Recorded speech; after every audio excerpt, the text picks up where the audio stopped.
नमस्कार मंडळी. बदलापूरच्या अत्याचाराच्या घटनेत न्यायालयीन कोठडीत कारागृहात बंद असलेला अक्षय शिंदे याचा एन्काउंटर झाला.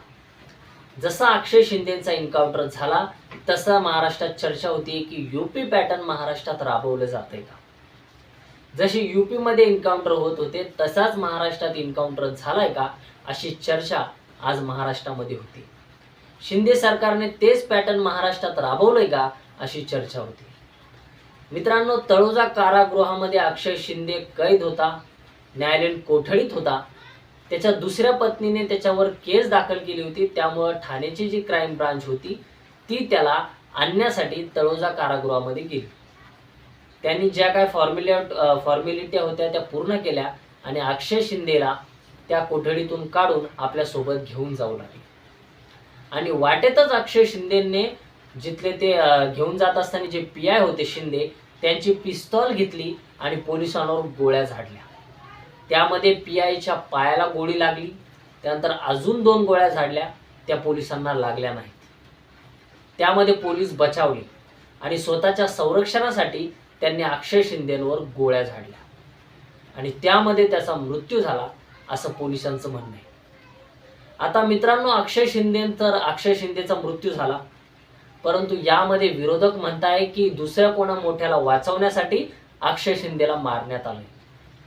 यामध्ये दुसरेच कोणाचा तरी अजून इन्व्हॉल्व आहेत, त्यामुळे अक्षय शिंदेला मारण्यात आले. हे प्रकरण दाबण्यासाठी अक्षय शिंदेला मारण्यात आले असं विरोधकांकडून प्रचार होतोय, असं त्यांचं म्हणणं आहे.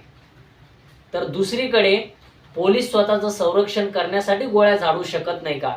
जे पोलीस सर्वांची सुरक्षा करतात, जे पोलीस या जनतेची सुरक्षा करतात, ते पोलीस स्वतःचं संरक्षण करू शकत नाहीत का असं सत्ताधाऱ्यांचं म्हणणं आहे.